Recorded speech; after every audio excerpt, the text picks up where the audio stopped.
Hello बच्चों, solution का second video start करने से पहले मैं आप लोगों को ये बताना चाहता हूँ कि हम लोगों ने जो फर्स्ट वीडियो देखा था उसमें हम लोगों ने एक तो सॉल्यूशन क्या होते हैं, types of solutions, solubility and representation of concentration को पढ़ा था।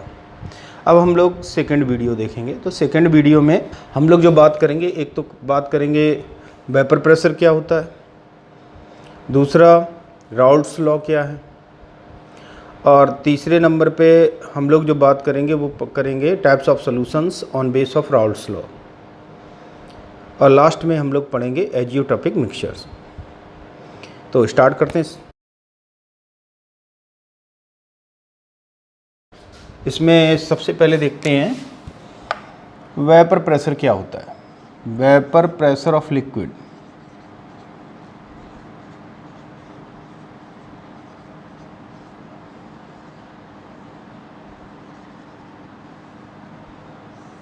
तो अगर हम किसी लिक्विड को एक बीकर में ले लें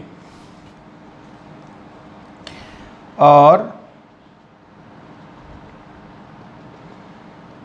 इसको खुला रखें तो क्या होगा कि जो लिक्विड मॉलिक्यूल्स होंगे वो आपस में कॉलिजन्स करते हैं, कॉलिजन से उनकी एनर्जी बढ़ती है। अगर किसी मॉलिक्यूल की एनर्जी थ्रेशोल्ड एनर्जी से अधिक हो जाती है तो वो इस सरफेस को छोड़कर बाहर निकल जाता है और वेपर फेज में आ जाता है। इस प्रोसेस को कहते हैं वेपोराइजेशन। अगर बीकर खुला होगा तब तो वो बाहर ही निकल जाएगा,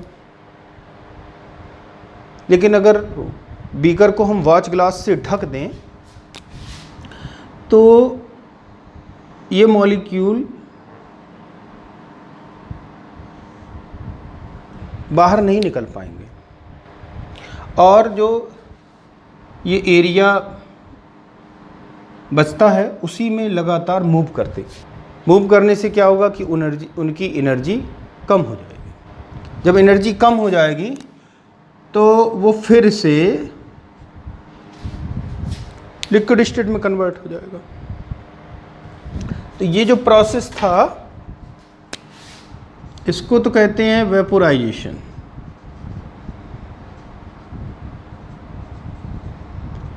और इसका जो रिवर्स प्रोसेस है जिसमें वेपर फेज से मॉलिक्यूल लिक्विड फेज में आ जाता है, इसको कहते हैं कंडेंसेशन।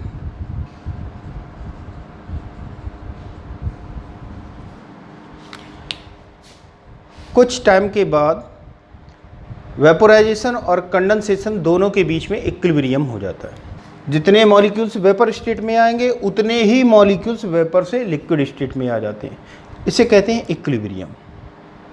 और जब इक्विलिब्रियम मेंटेन हो जाता है तो उस समय किसी भी लिक्विड की वेपर के द्वारा उस लिक्विड पर जितना प्रेशर एक्सर्ट किया जाता है उसी को कहा जाता है vapour pressure. The pressure exerted by the vapors of liquid at the liquid surface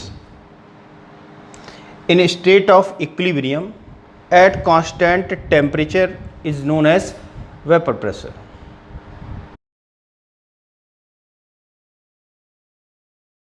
अब हम लोग राउल्ट्स लॉ की बात करेंगे।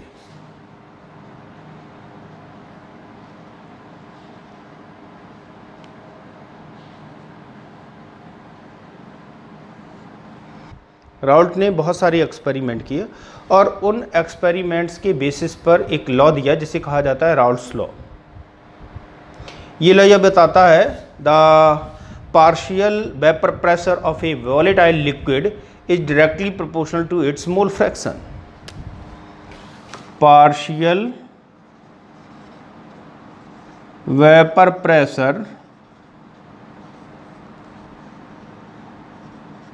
of a volatile liquid is directly proportional to mole fraction। अब ये क्या होता है पार्शियल वेपर प्रेशर? तो कोई अगर हम कंटेनर देखें और उसमें ये मान लिया कि इसमें ए टाइप दो गैस, कोई भी दो गैसें ली गई हैं, उनमें से एक ए टाइप है और दूसरी गैस बी टाइप है।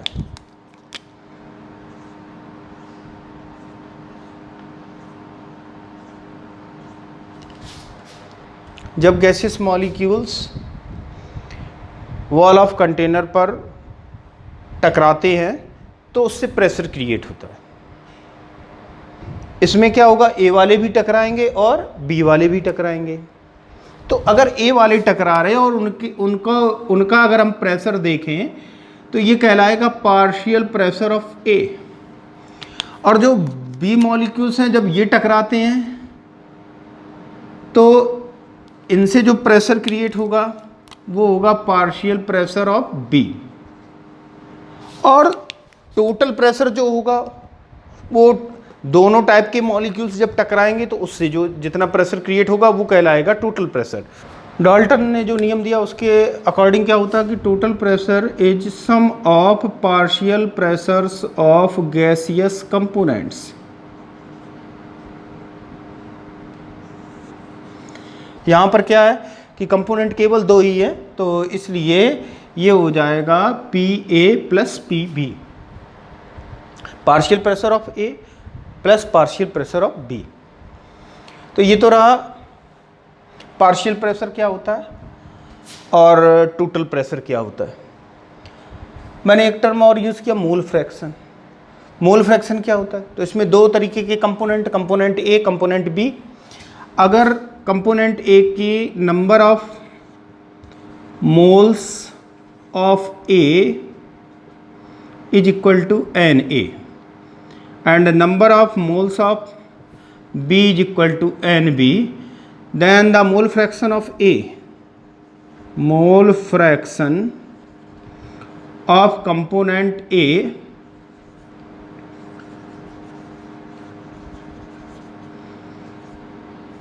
XA will be equal to NA upon NA plus NB. Similarly, the mole fraction of component B, that will be XB, will be equal to NB upon NA plus NB. तो ये mole fraction हो गया। तो Raoult's law के अनुसार partial vapour pressure directly proportional होता है मोल fraction of volatile component. अब हम लोग देखेंगे Raoult's law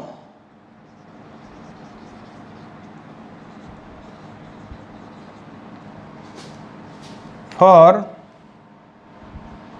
binary solution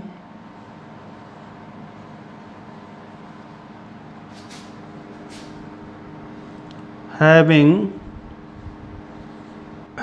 both volatile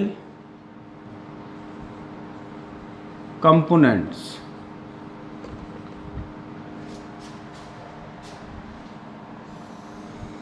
अब हम ऐसे बाइनरी सॉल्यूशन को देखेंगे। बाइनरी सॉल्यूशन का मतलब होता है जिसमें टू कंपोनेंट्स हों और जो कंपोनेंट हैं वो दोनों ही वॉलेटाइल हैं। तो राउल्ट लॉ के अनुसार partial vapour pressure of component A will be proportional to mole fraction of component A, mean to से एक्स ए, और it will be equal to K into XA, where K is proportionality constant and this is equation number 1। अब हम लोग K की value निकालेंगे। तो उसके लिए क्या होगा कि when liquid A is in pure state, जब liquid A pure state में होगा तो उस समय जो पार्शियल प्रेशर होगा वो प्योर लिक्विड के वेपर प्रेशर के इक्वल होगा, क्योंकि दूसरा है ही नहीं।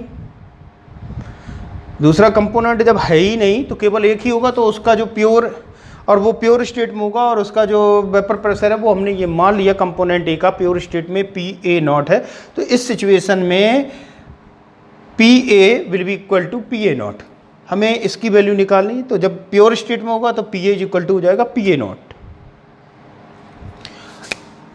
And X A will be equal to 1। जब प्योर स्टेट में होगा तो दूसरा कंपोनेंट है ही नहीं, तो मैंने बताया था कि X A mole fraction of component A is equal to number of moles of A upon number of moles of A plus number of moles of B.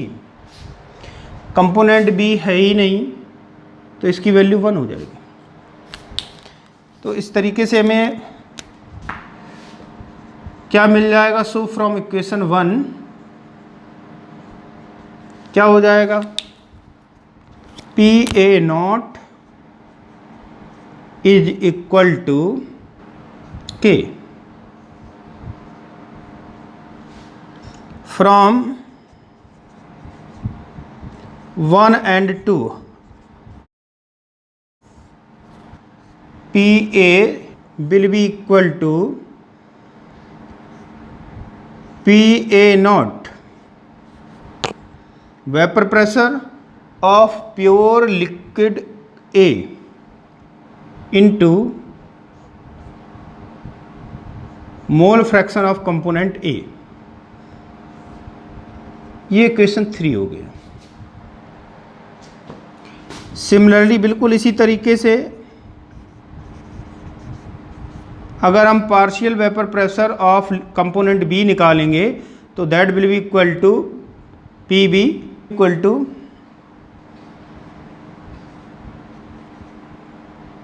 P B not into X B. Partial vapour pressure of component B will be equal to vapour pressure of pure liquid B into mole fraction of component B. Now according to Dalton's law,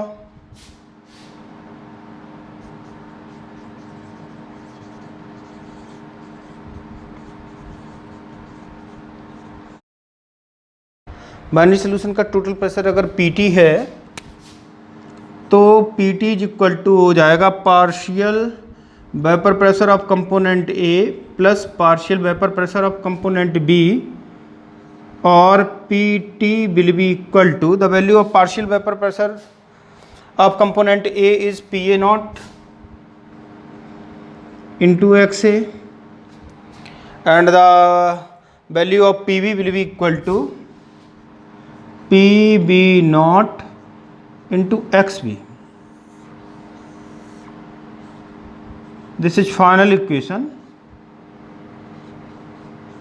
The total vapor pressure will be equal to the vapor pressure of constituting components A and B, and it will be equal to PA naught into XA plus PB naught into XB. This is Raoult's law for binary solution having both volatile components. अब next point पे आते हैं, और वो point है कि Raoult's law for binary solution having only one component volatile and the other component is non volatile. Having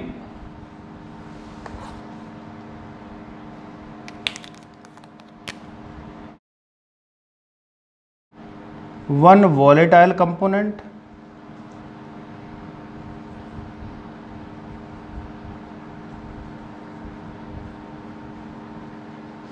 and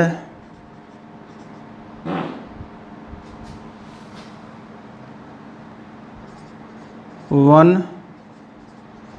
non-volatile component। अगर A और B दो कंपोनेंट हैं तो जो A है वो वॉलेटाइल है, मीन टू से इसकी वेपर बनेगी, और B कंपोनेंट है ये नॉन वॉलेटाइल ले लिया, इसका मतलब हुआ कि इसकी वेपर्स नहीं बनेगी। तो राउल्ट्स लॉ के according partial vapour pressure of component A will be proportional to the mole fraction of component A। or PA will be equal to K into XA. K is proportionality constant. When pure liquid A is taken, then the PA will be equal to PA naught and XA will be equal to 1. On putting these two values in equation 1, we get PA naught is equal to K. Thus we find the value of constant K from equation 1 and 2.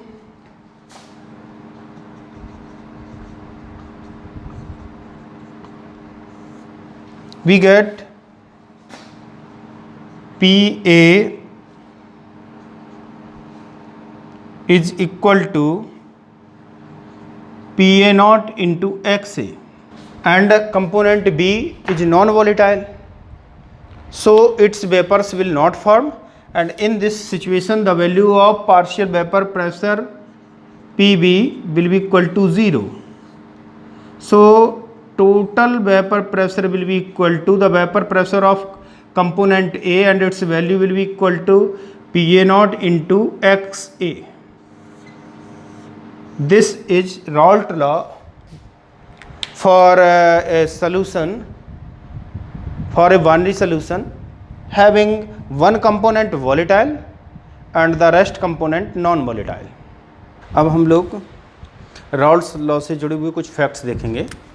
उनमें से जो पहला है, Raoult's law for binary solution is PT is equal to XA into PA naught plus XB into PB naught, where XA is mole fraction of component A, PA naught is vapor pressure of pure liquid component A, XB is mole fraction of component B, and PB naught is the vapor pressure of pure liquid B. This will be equal to 1 minus XB, since the value of XA plus XB is equal to 1. दोनों का अगर हम mole fraction देखते हैं तो उसका सम जो है 1 होता है, तो इससे हमको मिल जाएगा XA is equal to 1 minus XB into PA not plus XB into PB not. इसको सॉल्व करेंगे तो हमको मिल जाएगा PA not minus XB into PA not plus XB into PB not, और it will be equal to PA not plus PB not minus PA not into XB. This is equation number 1.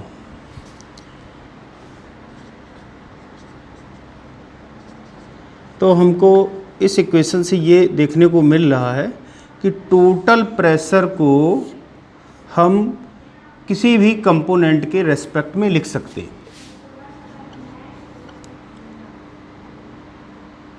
किसी भी component के mole fraction के terms में लिख सकते हैं। अभी हमने जो दिखाया वो बी के मोल फ्रैक्शन ऑफ बी के टर्म्स में दिखाया।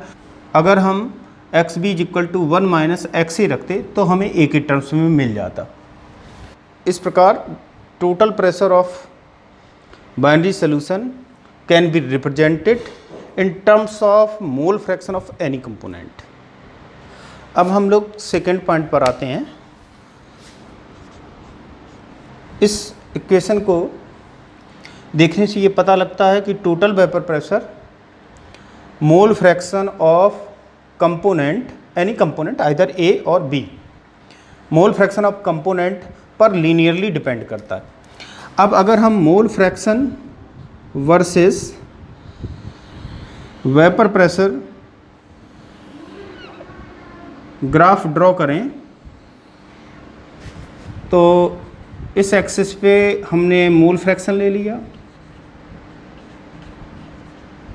और इस एक्सिस पर वेपर प्रेशर को शो करेंगे।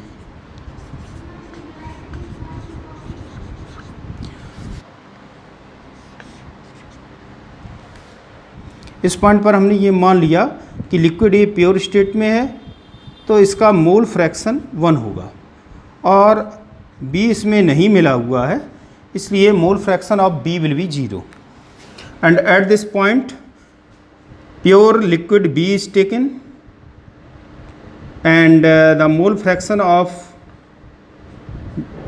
liquid B will be 1. So the value of mole fraction of liquid A will be 0. Here this point represents the pure component A and this point represents pure component B. So the vapor pressure of pure component A will be PA naught and the vapor pressure of pure component B will be PB naught.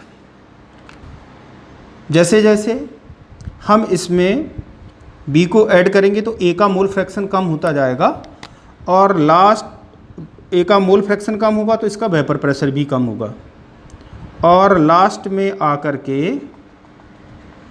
ये 0 हो जाएगा। इसी तरीके से जैसे जैसे B इसमें मिलता जाएगा वैसे वैसे B का मोल फ्रैक्शन इंक्रीज होगा और इस पॉइंट पर आकर के प्योर लिक्विड B के वेपर प्रेशर के इक्वल हो जाएगा। तो ये जो लाइन है वो ये शो कर रही है कि इसमें जैसे जैसे A का मोल फ्रैक्शन कम होगा A का पार्शियल वेपर प्रेशर भी कम होगा। तो PA will be equal to XA into PA naught और ये लाइन ये शो कर रही जैसे जैसे B का अमाउंट बढ़ेगा, B का मोल फ्रैक्शन बढ़ेगा वैसे वैसे vapour pressure partial vapour pressure of component B भी इंक्रीज होगा। That will be equal to XB into PB naught। दोनों के मिलने से जो सॉल्यूशन तैयार होगा उसका टोटल वेपर प्रेशर देखा जाए तो वो इस लाइन के अकॉर्डिंग होगा। PT will be equal to partial vapor pressure of liquid A plus partial vapor pressure of liquid B, which will be equal to XA into PA naught plus XB into PB naught. So this was about vapor pressure versus mole fraction graph. अब हम लोग third point पर आते हैं। तो इस graph से ये क्लियर है कि अगर किसी कंपोनेंट का मोल फ्रैक्शन इंक्रीज होता है तो टोटल वेपर प्रेशर इंक्रीज भी हो सकता है और डिक्रीज भी हो सकता है। मीन टू से total vapour pressure of solution में इंक्रीज और decrease with increase of mole fraction of any component. Thus total vapor pressure of liquid may increase or decrease with increase of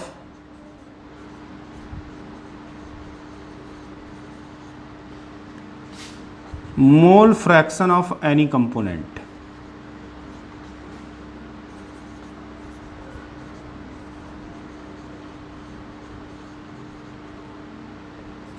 now we come at fourth point. Equation 1 से ये बात clear है कि total vapour pressure of solution depends on the vapour pressures of pure liquid A and pure liquid B। Mean to say PT depends on PA naught and PB naught. Now we come at fifth point. अगर हम vapour phase में components ए और B का mole fraction देखना चाहें तो उसे Dalton's law के बेसिस पे कैलकुलेट कर सकते हैं। इन वेपर फेज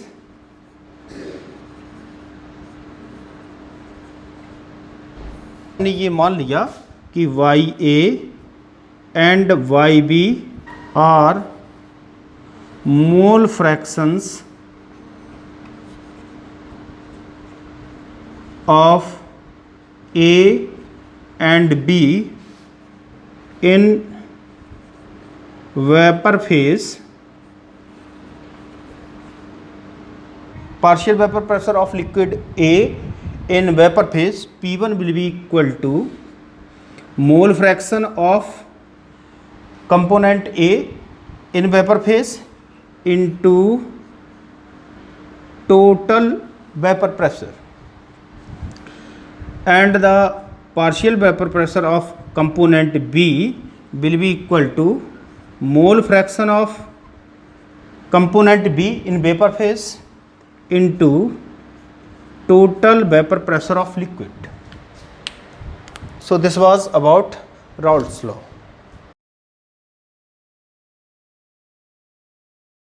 अब हम लोग नेक्स्ट टॉपिक पर आते हैं और नेक्स्ट टॉपिक है types of solutions on base of Raoult's law.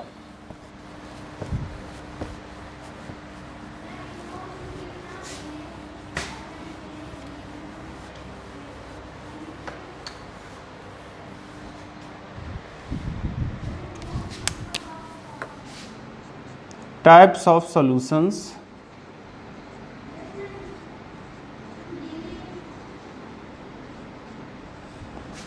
on base of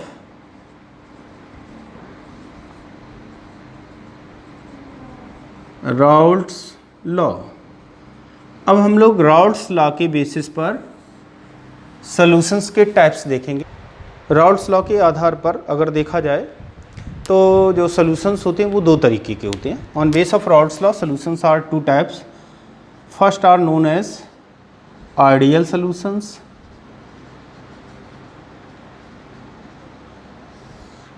and the second type is non ideal solutions.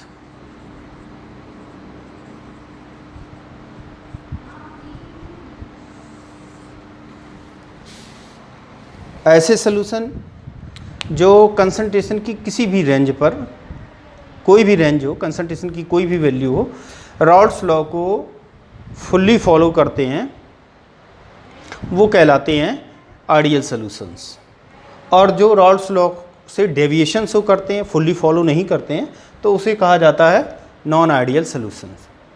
The solutions which follow Raoult's law over the entire range of concentration are known as ideal solutions, and the solutions which don't follow the Raoult's law over the entire range of concentration are known as non-ideal solutions.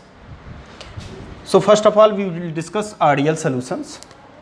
Ideal solutions follow following conditions, among which first is the partial vapor pressure of component A will be equal to mole fraction of component A into vapor pressure of pure component A, and partial vapor pressure of component B will be equal to mole fraction of component B and vapor pressure of component B in pure state. The total vapor pressure of binary solution which is formed by mixing A and B, PT will be equal to PA partial vapor pressure of component A and PB partial vapor pressure of component B. This will be equal to XA into PA naught plus XB into PB naught. Second point is volume of mixing will be equal to 0. जब इनको आपस में मिलाया जाएगा तो ना तो volume increase होगा ना ही डिक्रीज होगा। Third point is change in enthalpy of mixing will be zero. अगर इनको आपस में मिलाएंगे तो ना तो हीट एब्जॉर्ब होगी और ना ही इमिट होगी। इस टाइप के सॉल्यूशन के लिए मोल फ्रैक्शन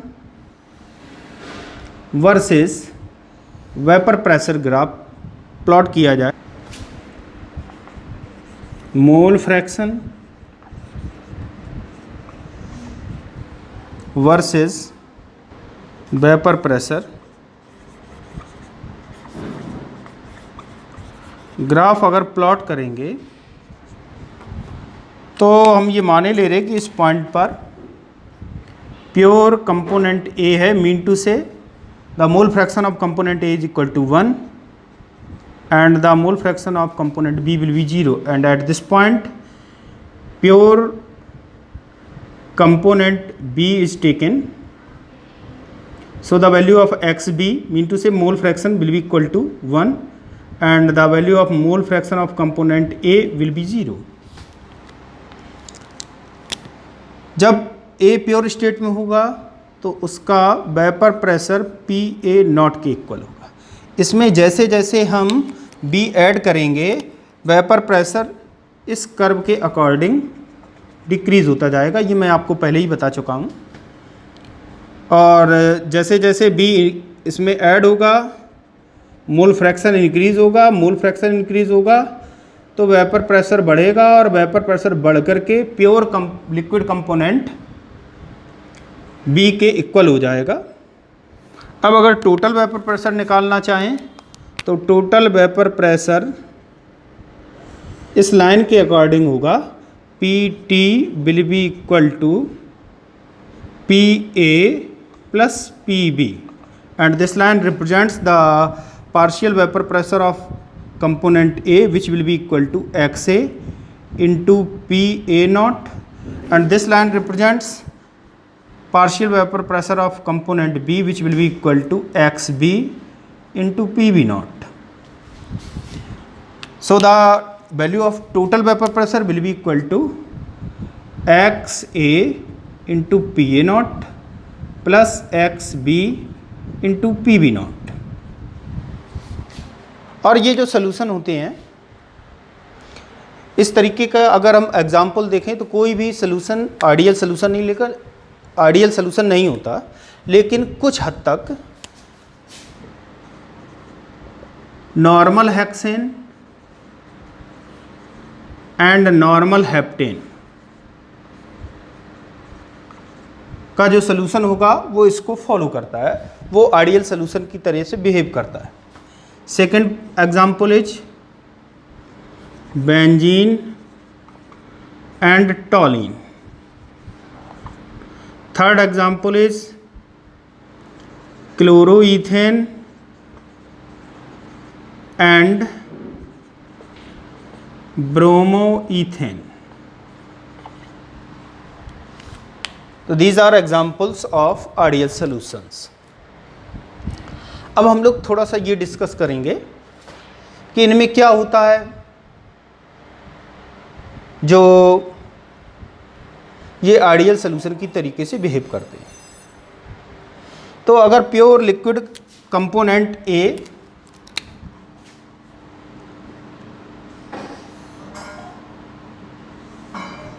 और प्योर लिक्विड कंपोनेंट B के मॉलिक्यूल्स को देखें तो इनके बीच अट्रैक्टिव फोर्सेस काम करेंगे। ये BB अट्रैक्शन फोर्स को हमने शो कर दिया। तो इन मॉलिक्यूल्स के बीच में अट्रैक्शन फोर्स होंगे, उन्हें कहा जाता AA अट्रैक्शंस। जो भी रेस्पेक्टिव इंटरेक्शन हो उसे कहा जाता है AA इंटरेक्शन, और इस केस में इसे कहेंगे BB इंटरेक्शन। ये प्योर लिक्विड A को रिप्रेजेंट कर रहा, ये प्योर लिक्विड B को रिप्रेजेंट कर रहा। अब अगर हम मिक्सचर देखेंगे दोनों का, बाइनरी सोल्यूशन देखेंगे A प्लस B, दोनों को इसमें ऐड कर दिया गया। तो अब की बार हम लोगों को ये देखना पड़ेगा कि इन दोनों के इंटरेक्शंस किस तरीके से। अगर interactions between A and B are identical with the interactions of pure liquids A and that of B and B, then the solution will be ideal. अगर जो मिक्सचर है उसमें जो मॉलिक्यूल्स हैं A और B, उनके बीच के जो इंट्रैक्शंस हैं वो बिल्कुल उसी तरीके के हैं जैसे प्योर लिक्विड में A और A के बीच में जो इंट्रैक्शंस हैं या प्योर लिक्विड B और B में जो इंट्रैक्शंस हैं, अगर इनके इक्वल हैं तो ये सोल्यूशन आइडियल सोल्यूशन की तरीके से बिहेव करता है। अब हम लोग सेकेंड टाइप पर आएंगे। Second type is non ideal solution. जो नॉन आइडियल सोल्यूशंस होते हैं, मैंने बताया कि वो राउल्ट्स लॉ से डेविएशन शो करते हैं। और डेविएशन किस तरीके का होगा ज़रा देखते हैं। तो इनके लिए जो कंडीशंस रहती हैं वो पहली कंडीशन यही होती है कि the value of partial vapour pressure of component A does not equal to the value calculated by Raoult's law, mean to say XA into PA naught, and the partial value of partial vapor pressure B and the value of partial vapor pressure of component B does not equal to the value calculated by the Raoult's law. So this implies that the total vapor pressure of solution which is equal to the partial vapor pressure of component A plus partial vapor pressure of component B will not be equal to the vapor pressure calculated by the Raoult's law.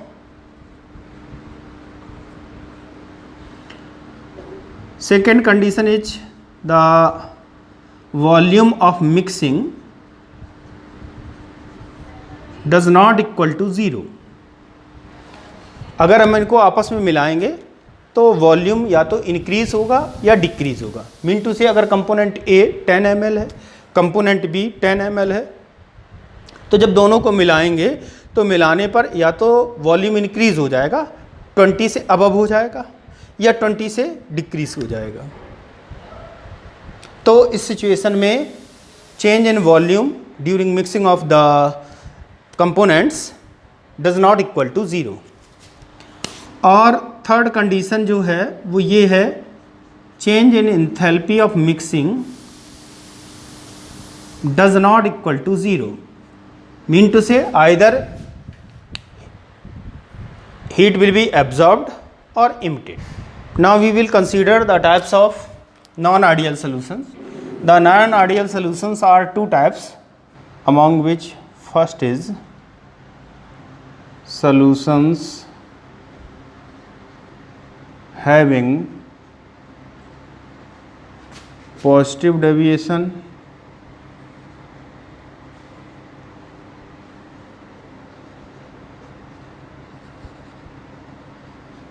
from Raoult's law,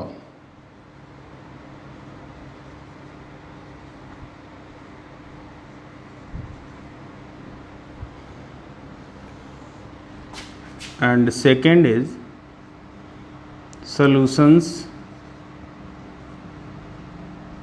having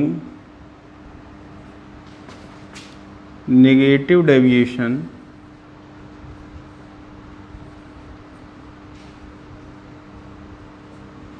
from Raoult's law.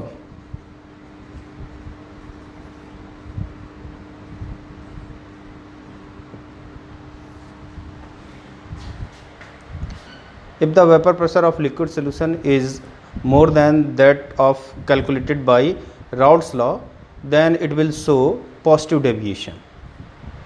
These type solutions follow following conditions, among which first is partial vapor pressure of component A will be greater than the partial vapor pressure calculated by the Raoult's law,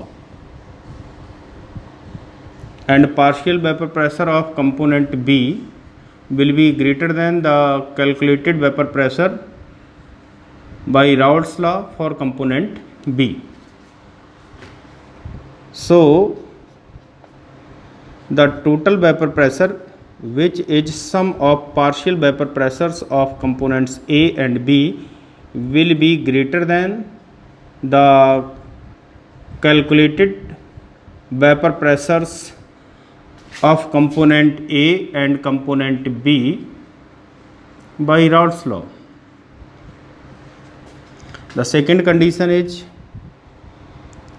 change in volume of mixing will be greater than 0. Mean to say the volume will be increased. And third condition is change in enthalpy of mixing will be greater than 0. Mean to say heat will be absorbed during the mixing of two components. अब हम लोग non ideal solution having positive deviation के लिए vapour pressure versus mole fraction का graph देखेंगे। जो graph मिलेगा वो तो बाद में देखेंगे, पहले देखेंगे अगर आइडियल सोल्यूशन होता तो ग्राफ किस तरीके से मिलता। तो मैं बता चुका था कि अगर हम वेपर प्रेशर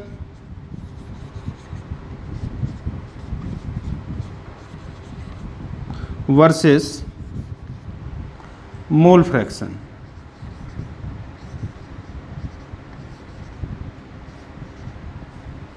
ग्राफ प्लॉट करेंगे तो इस पॉइंट पर X A is equal to 1, यहाँ पर X B is equal to 1। ये प्योर कंपोनेंट ए को शो कर रहा, ये प्योर कंपोनेंट बी को शो कर रहा। तो इस पॉइंट पर mole fraction of component B will be 0 and at this point the mole fraction of component A will be 0। यहाँ पर प्योर कंपोनेंट ए है तो इसके करस्पॉन्डिंग जो वेपर प्रेशर होगा that will be P A not. यहाँ पर pure component B है और इसके करस्पॉन्डिंग जो वेपर प्रेशर होगा that will be P B naught. इसमें प्योर कंपोनेंट ए में जैसे जैसे हम कंपोनेंट बी को मिलाते जाएंगे वेपर प्रेशर इस लाइन के अकॉर्डिंग डिक्रीज होगा। और अगर आइडियल सोल्यूशन होता है तो कंपोनेंट बी को जैसे जैसे मिक्स किया जाता है partial vapour pressure of component B इस लाइन के अकॉर्डिंग इंक्रीज होता है। जो टोटल वेपर प्रेशर होता है वो इन दोनों का सम होता है।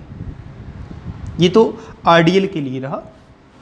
The dotted line represents ideal solution.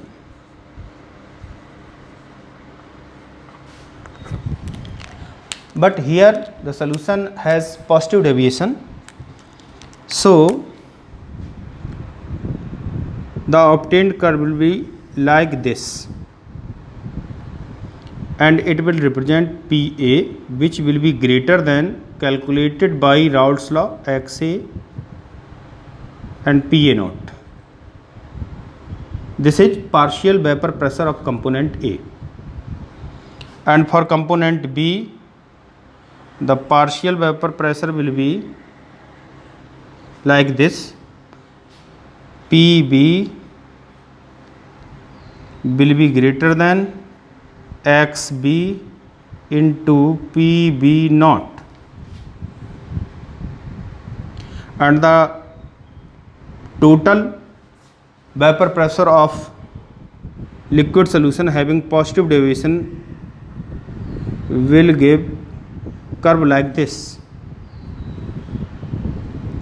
The value of PT will be equal to partial vapor pressure of component A plus partial vapor pressure of component B, which will be greater than that of calculated by Raoult's law, mean to say XA into PA naught plus XB into PB naught.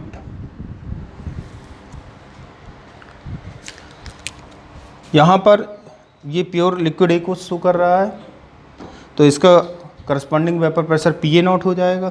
ये pure liquid B को show कर रहा है तो इसका corresponding vapour pressure P B naught हो जाएगा। अगर आइडियल सोल्यूशन होता तो जैसे जैसे कंपोनेंट बी मिलता इस लाइन के according partial vapour pressure decrease होता, और जैसे जैसे बी मिलता बी का मोल फ्रैक्शन इंक्रीज हो रहा, तो partial vapour pressure of be ideal solution के लिए इस तरीके से इंक्रीज होता, और जो total vapour pressure of liquid होता फॉर आइडियल सोल्यूशन वो इस तरीके से होता। लेकिन जो सोल्यूशंस पॉजिटिव डेविएशन रखते हैं उनके लिए स्ट्रेट लाइन ना मिलकर के इस तरीके का कर्व मिलता है, जो ये शो करता है कि observe value of partial vapour pressure is greater than the value of partial vapour pressure calculated by Raoult's law. B के लिए जो कर्व मिलेगा वो इस तरीके से मिलेगा, और जो टोटल वेपर प्रेशर के लिए कर्व मिलेगा वो इस तरीके से मिलेगा। अब हम लोग ये कंसीडर करेंगे कि ऐसा क्या होता है कि vapour pressure, observed vapour pressure calculated vapour pressure से अधिक होता है। तो इसके लिए हम इंटरेक्शंस को देखेंगे। प्योर लिक्विड ए में जो इंटरेक्शंस हैं वो ए करके रिप्रेजेंट कर दिए। Interactions means the attractive force among the liquid molecules, और प्योर लिक्विड बी में जो इंटरेक्शंस हैं उसको बी से रिप्रेजेंट कर दिया। जब इन दोनों को मिलाकर के सॉल्यूशन तैयार करेंगे तो उसमें जो इंटरेक्शंस होंगे वो ए बी इंटरेक्शंस होंगे। जो प्योर लिक्विड ए में इंटरेक्शंस हैं mean to say A and pure liquid B में जो कम इंटरेक्शंस हैं mean to say B interactions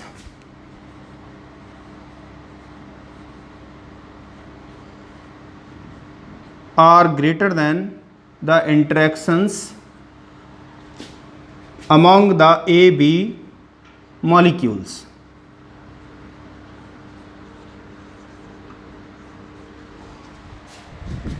ए के बीच में इंटरेक्शंस बहुत ज़्यादा है, वो एक दूसरे को ज़्यादा ताकत से खींचेंगे। बी में भी इंटरेक्शंस बहुत ज़्यादा, लेकिन ए और बी के इंटरेक्शंस कम है, मीन टू से ये एक दूसरे को उतनी ताकत से नहीं खींचेंगे। जब ताकत से नहीं खींचेंगे तो स्केपिंग ऑफ मॉलिक्यूल्स आसान हो जाएगा, मॉलिक्यूल्स आसानी से वेपर फेज में आ जाएंगे, और जब वेपर फेज में मॉलिक्यूल्स आसानी से आ जाएंगे तो नंबर ऑफ मॉलिक्यूल्स भी बढ़ जाएगा। नंबर ऑफ मॉलिक्यूल्स बढ़ने से वेपर प्रेशर भी बढ़ जाता है। ये तो रहा इसके कारण के बारे में कि वेपर प्रेशर क्यों इंक्रीज हो जाता है। अब हम लोग examples of solutions having positive deviation देखेंगे, और उसमें जो पहला है वह solution of ethanol and acetone. इस सॉल्यूशन में क्या होता है कि इथेनॉल में इंटरमॉलिक्यूलर हाइड्रोजन बॉन्डिंग होती है, जब उसे एसीटोन में मिक्स किया जाता है तो मिक्सिंग के लिए कुछ हाइड्रोजन बॉन्डिंग रप्चर हो जाती, टूट जाती है। हाइड्रोजन बॉन्डिंग में डिक्रीज हो गई तो इंटरेक्शन कम हो जाएगा, मीन टू से फोर्स ऑफ अट्रैक्शन कम हो गया। फोर्स ऑफ अट्रैक्शन कम हो गया तो स्केपिंग ऑफ मॉलिक्यूल्स इजी हो जाएगी और वेपर प्रेशर इंक्रीज हो जाएगा। सेकेंड एग्जांपल है solution of acetone and carbon disulphide.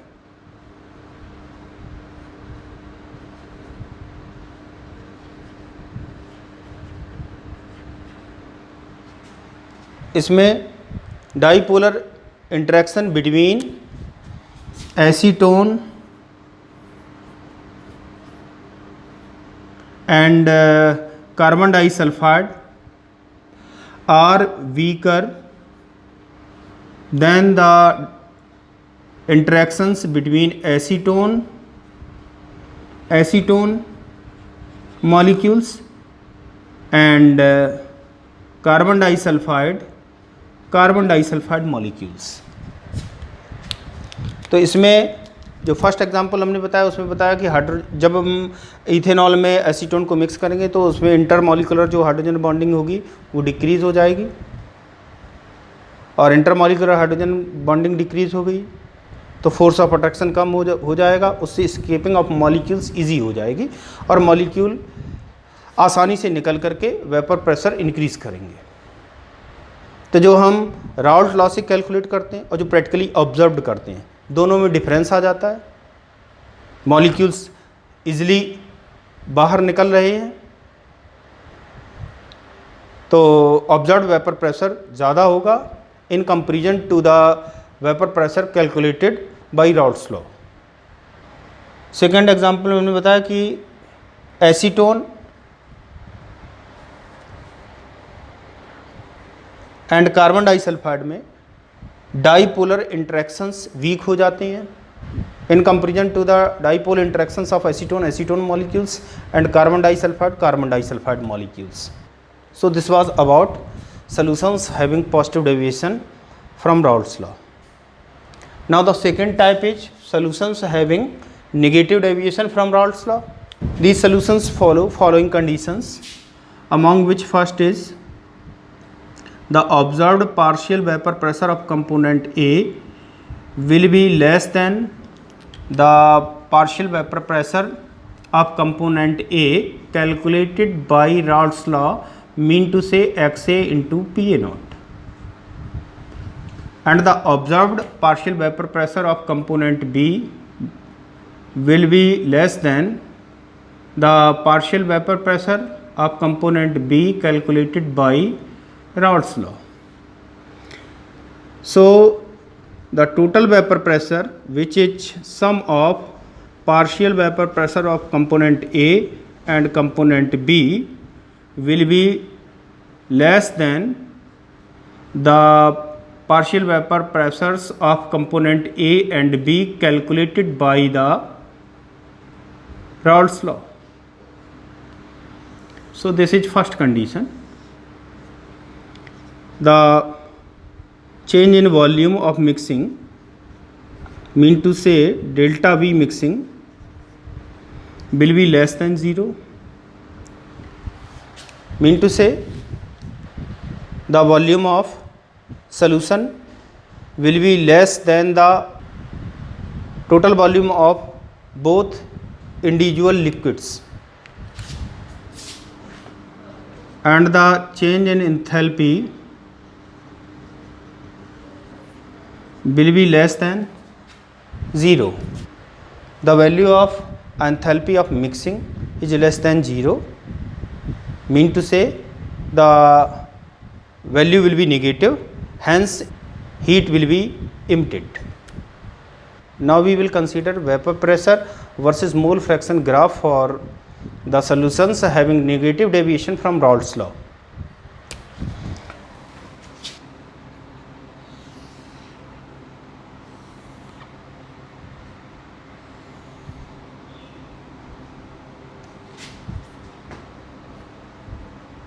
Let mole fraction is represented here and vapor pressure is represented at this axis. Let this point represents pure component A, for which mole fraction will be 1, and the mole fraction of other component will be 0. At this point, let component B is in pure state, so the mole fraction of component B will be equal to 1 and the mole fraction of component A will be equal to 0. At this point, A is in pure state, so the vapor pressure will be equal to PA naught, and at this point B is in pure state, so the vapor pressure will be PB naught. Now if solution is ideal, then we know that the addition of component B will decrease the partial vapor pressure of component A according to this line,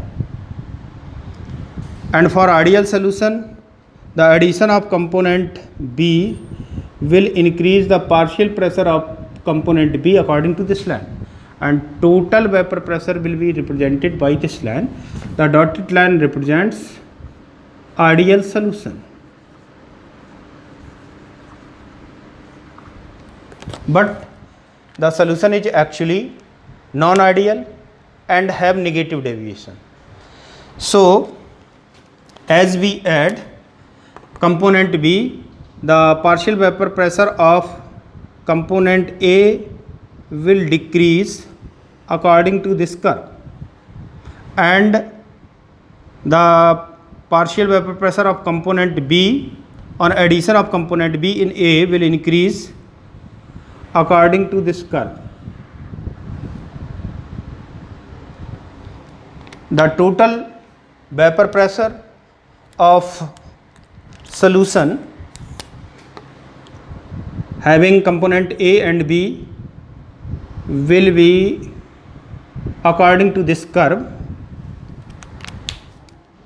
So at this curve, PA will be less than the vapor pressure calculated by Raoult's law, XA into PA naught, and at this curve the partial vapor pressure of component B will be less than the partial vapor pressure of component B calculated by Raoult's law.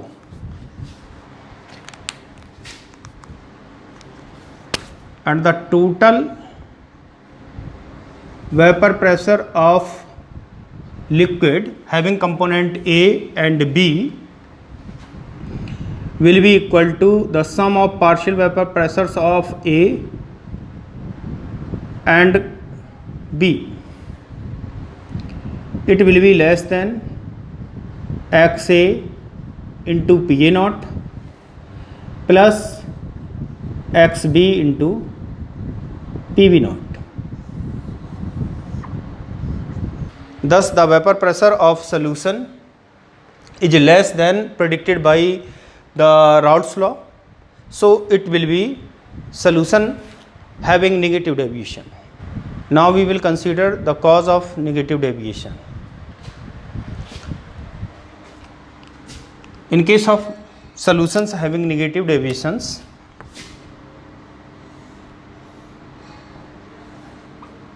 the values of interactions among AA molecules in pure liquid A and the interactions among the molecules of pure liquid B are weaker than the interactions of molecules among A and B. Mean to say, the molecules A and B will attract to each other more strongly than the molecules AA and BB. So the escaping of molecules will be difficult in this case, because the molecules of A and B have more attraction force than the pure components, than the molecules belonging to the pure components A and B. Thus the amount of formed vapor will be less than its ideal value. So vapor pressure decreases. Now we will consider the examples of these type solutions.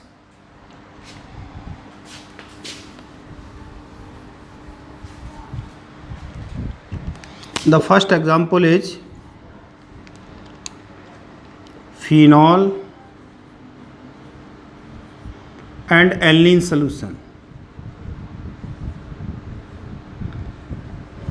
In this case, the hydrogen bonding between the protonic hydrogen of phenol and lone pair of nitrogen is stronger. in comparison to the hydrogen bonding, in comparison to the intermolecular hydrogen bonding of phenol. So escaping of molecules will become difficult and vapor pressure will reduced, which results in decrease of vapor pressure. The second example is solution of acetone and chloroform.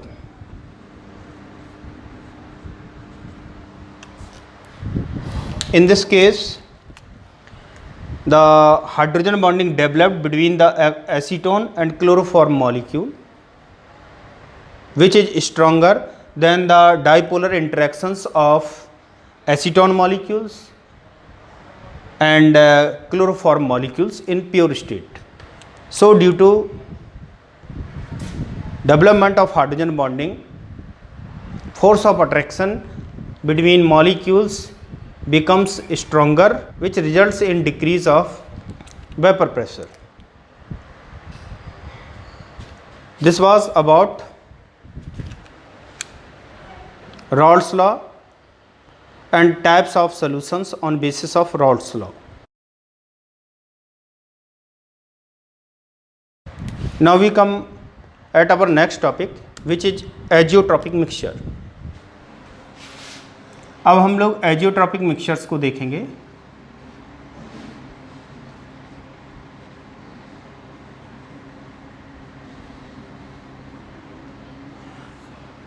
और इन्हीं को constant boiling mixtures भी कहते हैं।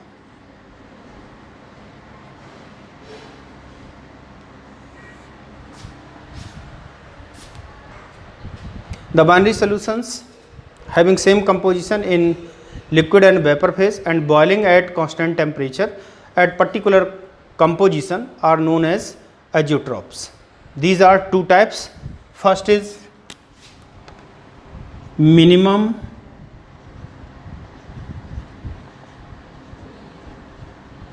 boiling azeotropes.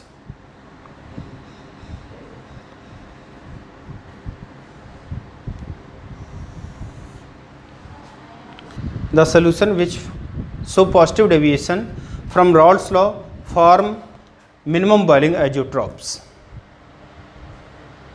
at a particular composition.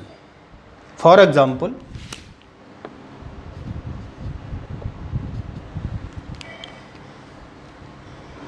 ethanol and water solution having 95% ethanol is minimum boiling azeotrope. And second type of azeotropes is maximum boiling azeotropes.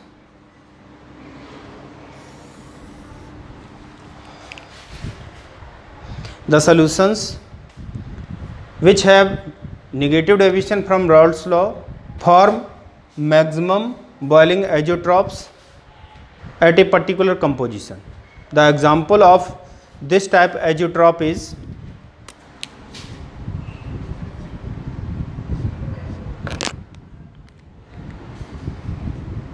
HNO3 and water solution having 68% HNO3 by weight, and this is by volume.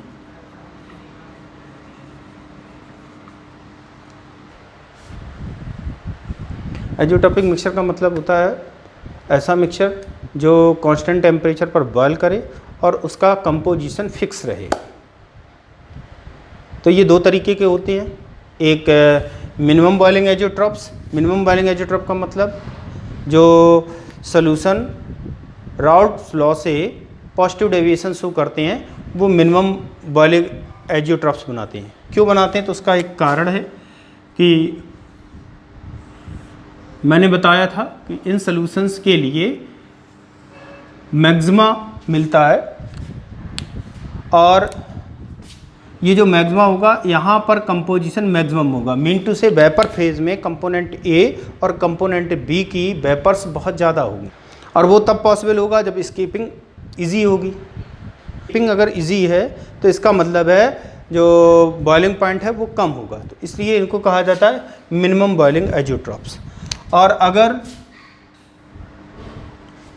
Maximum boiling azeotropes को देखा जाए तो जो solution negative deviation और काफ़ी मात्रा में negative deviation show करते हैं, जब सॉल्यूशन नेगेटिव डेविएशन शो करेगा तो एक पर्टिकुलर कंसंट्रेशन पर वेपर प्रेशर की वैल्यू मिनिमम होगी। इसका मतलब है एस्केपिंग ऑफ मॉलिक्यूल्स डिफ़िकल्ट है। तब जो कंपोजिशन होगा उसमें number of molecules of component ए और एंड कंपोनेंट बी बहुत कम होगी।